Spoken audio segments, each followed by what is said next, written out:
ఈ రోజు గుమ్మడి సంధ్యారాణి గారు మా జిల్లా మంత్రి ఈవిడేం మాట్లాడతారంటే అంత నీచంగా అంటే హావభావాల దగ్గర నుంచి ఈవిడ మాట్లాడే మాటలు మానసిక వికలాంగుడు జగన్ అంట మావిగన్ ఎవరికి అర్థం కాలేదంట. ఈ రాష్ట్రంలో ఉన్నటువంటి ప్రజలందరికీ కూడా జగన్మోహన్ రెడ్డి గారి ఆలోచన మావిగన్ అనేది ఏంటి అన్నది ప్రజలందరికీ అర్థమైంది కాబట్టి ఈ రోజు మీరు ఈ రోజు స్క్రీన్ ముందుకు వచ్చి ఈ స్క్రిప్ట్లన్నీ చదువుతున్నారు. ఈ రోజు ఆ మావిగన్ అనే గన్ను ఎక్కడ పేలాలో అక్కడ పేలింది కాబట్టి ఈ రోజు మీరు అందరూ కూడా ఇంత భుజాలు తడుముకొని ఈ రోజు మాట్లాడుతున్నారు. ఈ రోజు 20,000 కోట్లు పెడితే మంచి గ్రోత్ క్యారిడార్ అవుతుందని చెప్తే అది మీకు నచ్చదు. 28 గ్రామాలలో పెట్టే అమరావతి రాజధానికి 2 లక్షల కోట్లు పెడతామని చెప్తున్నారే.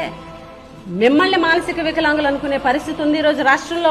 ఈ రాష్ట్రంలో 28 జిల్లాల అభివృద్ధి ఒకేలా చేయాలనుకున్నటువంటి అంటే గతంలో 26 జిల్లాలు ఇప్పుడు 28 జిల్లాలుగా మారింది. 28 జిల్లాల అభివృద్ధి ఒకే రకంగా చేయాలన్నటువంటి ఆలోచన చేయడం మానేసి ఈ రోజు 28 గ్రామాలను అభివృద్ధి చేసి 2 లక్షల కోట్లు పెట్టుబడి పెట్టాలనుకుంటున్నటువంటి మీ ప్రభుత్వం మానసిక వికలాంగ ప్రభుత్వం, మీ నాయకులు మానసిక వికలాంగ నాయకులు, మీ ఆలోచనలు మానసిక వికలాంగం. ఈ రోజు జగన్మోహన్ రెడ్డి గారిని విమర్శిస్తారా?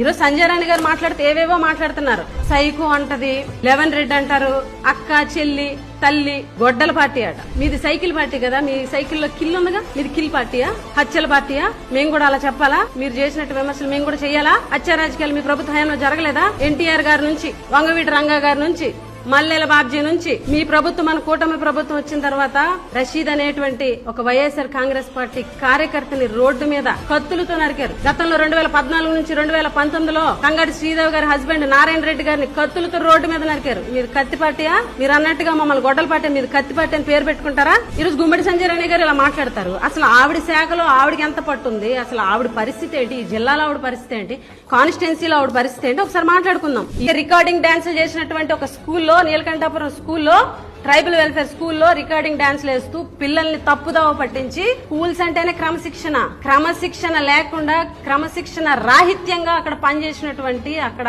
దగ్గరుండి చేపించినటువంటి ఆయన్ని సస్పెండ్ చేస్తే 2 నెలల్లో రీవోక్, 2 రోజులైంది ఆయనకి రీవోక్ ఇచ్చి సస్పెన్షన్ చేసిన తర్వాత ఎందుకు? ఎమ్మెల్యే చుట్టం కాబట్టి, ఎమ్మెల్యేకి బంధువు కాబట్టి. అంటే మీ బంధువులైతే ఒక రూలు, మీకు నచ్చిన వాళ్ళైతే ఒక రూలు, మీ కక్ష సాధింపుతోటి ఒక రూలు.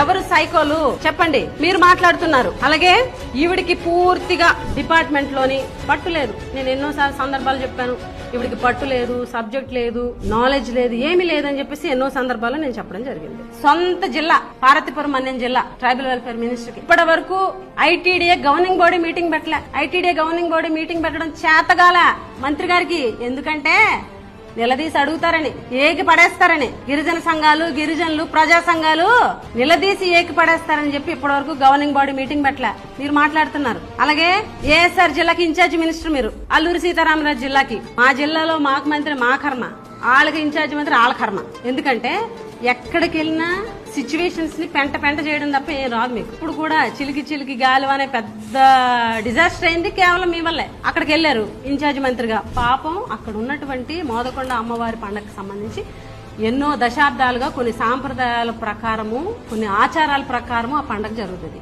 నెల రోజుల క్రితమే డేట్స్ ఫిక్స్ చేసి, పాంప్లెట్స్ అన్ని కూడా ముద్రించి, రాట కూడా వేసి పనులు ప్రారంభించి, అక్కడ ఉన్నటువంటి స్థానిక ఎమ్మెల్యే దానికి చైర్మన్, ఆ కమిటీకి ఆయన ఆధ్వర్యంలో అక్కడ ఉన్నటువంటి వ్యాపార సంఘాలు, అక్కడ ఉన్నటువంటి గిరిజనులు, గిరిజనేతరులు అందరూ, వ్యాపారస్తులు, గ్రామ పెద్దలు అందరూ కలిపి, పూజారులు అందరూ కలిపి డిసైడ్ చేసి ఒక డేట్ ఫిక్స్ చేసి పాంప్లెట్లు ముద్రించి, అదేవిధంగా రాట వేసి అన్నిటికి అడ్వాన్స్లు ఇచ్చేసి అక్కడ కార్యక్రమాన్ని స్టార్ట్ చేసిన తర్వాత ఈవిడ వెళ్లి రాజకీయంగా అక్కడ ఉన్నటువంటి తెలుగుదేశం పార్టీ నాయకుడి వివాహం ఆ తేదీల్లో ఉందని, ఆ వివాహానికి రాష్ట్రంలో ఉన్నటువంటి పెద్దలు వస్తారు కాబట్టి ఈ ఏదైతే మోదకొండమ్మ పండుగ వల్ల ఆ కార్యక్రమం ఎక్కడ డిస్టర్బ్ అవుతుందని రాజకీయ కోణంతో ఆలోచించి మోదకొండమ్మ అమ్మవారి పండుగ విషయంలో రాజకీయాలు చేస్తున్నటువంటి, నీచ రాజకీయాలు చేస్తున్నటువంటిది మీరు కాదా? అక్కడ ఒక పాపం ఒక నార్మల్ సామాన్య గిరిజనురాలు వచ్చి అలా చేయకూడదమ్మా, పాపం నీకే తగులుద్దా పాపం. ఏంటి మంత్రి అనుకుంటున్నారా? ఒక బాధ్యత గల గిరిజన సంక్షేమ శాఖ మంత్రి అనే ఒక హోదాలో మీరు ఉన్నారన్నది మర్చిపోయి ఎక్కడో దెబ్బలాడుకునే ఆడవాళ్ళలాగా ఆ పాపం తగులుతుంది, అలా చేయకూడదు అన్నందుకు నీకే తగులుద్దా పాపం. ఏంటి? కనీసం దేవుడంటే భక్తి లేదు, భయం లేదు, కేవలం మీకు రాజకీయాలు మాత్రమే. ఇంత అంటే మీ అన్ని కూడా ఫెయిల్యూర్సే. మీరు గాని సవిత గారు గాని మీ శాఖ మీద మీకు ఒక పట్టు లేదు. వీళ్ళు అంటారు జగన్ గారు అంటే స్క్రిప్ట్ చదువుతున్నారు. సంజయ్ రాయ్ ఏ రోజైనా స్క్రిప్ట్ లేకుండా నువ్వు మాట్లాడవమ్మా? స్కూల్స్ స్క్రిప్ట్ చూడకుండా ఎన్ని స్కూల్స్ చెప్పగలవా? మన డిపార్ట్మెంట్ లో ఎన్ని ట్రైబల్ వెల్ఫేర్ డిపార్ట్మెంట్ స్క్రిప్ట్ చూడకుండా అసెంబ్లీలో మాట్లాడగలవా? ఏ రోజైనా పేపర్ చదవకుండా స్క్రిప్ట్ ఆన్సర్ ఇవ్వగలవా? స్క్రిప్ట్ అంటావు. నిన్న చూస్తే సవిత ఆవిడ కూడా పేపర్ చదివి చెప్తుంది. తల్లి చెల్లి అంట మీ సహచర మంత్రి సవిత గారు వాళ్ళ అమ్మగారే ఆవిడ మీద కేసు పెట్టారని అప్డేట్ లో ఉంది. సవిత గారి తల్లి దీనికేమంటా? కాబట్టి నోరు అదుపులో పెట్టుకొని జగన్మోహన్ రెడ్డి గారిని ఉద్దేశించి మాట్లాడేటప్పుడు నోరు అదుపులో పెట్టుకొని మాట్లాడితే మంచిది. ఈవిడ ఎన్ని అబద్దాలు ఆడద్దంటే ట్రైబల్ వెల్ఫేర్ లో అప్పుడు ఆ మధ్య 11 మంది చనిపోయారంటే ఇప్పుడు ఏమందండి మీడియా ముందుకు వచ్చి మీడియా మిత్రులు అందరు ఇక్కడ ఉన్నారు కదా 11 మంది చనిపోయారట. ఎక్కడ చచ్చిపోయారు మాకు తెలియదు అన్నారా? వీడియో కూడా ఉంది మా దగ్గర అన్నారు కదా. అసెంబ్లీలో కౌన్సిల్లో ఎమ్మెల్సీలు క్వశ్చన్ అడిగితే ప్రభుత్వం ఇచ్చినటువంటి ఆన్సర్ ఎంతమంది చనిపోయారని 11 మంది చనిపోయారు అని 11 మంది గిరిజన విద్యార్థులు చనిపోయారని కౌన్సిల్లో ఇచ్చినటువంటి ఆన్సర్. ఇలా అబద్దాలు కాబట్టి ఏంటి చెప్పేది? ఇప్పటికైనా మంత్రులు ముఖ్యంగా మహిళా మంత్రులు హోంమంత్రి గారి దగ్గర నుంచి బీసీ వెల్ఫేర్ మినిస్టర్ దగ్గర నుంచి ట్రైబల్ వెల్ఫేర్ మినిస్టర్ వరకు ఈ ముగ్గురు మంత్రులకు ఒకటే పని.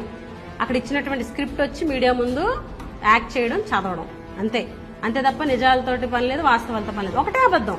మీకు కింద పేర్లు మాత్రమే మారతాయి. ఒకటే తల్లి చెల్లి గొడ్డలు అంతే హెడ్డింగ్ కింద. ఈ రోజు హోంమంత్రి, ఈ రోజు బీసీ వెల్ఫేర్ మినిస్టర్ సవిత, ఈ రోజు సంజయ్ రాయ్. మ్యాటర్ సేమ్ ఉంటది, ఫోటోలు మారతాయి, మ్యాటర్ హెడ్డింగ్ కొంచెం మారుతుంది.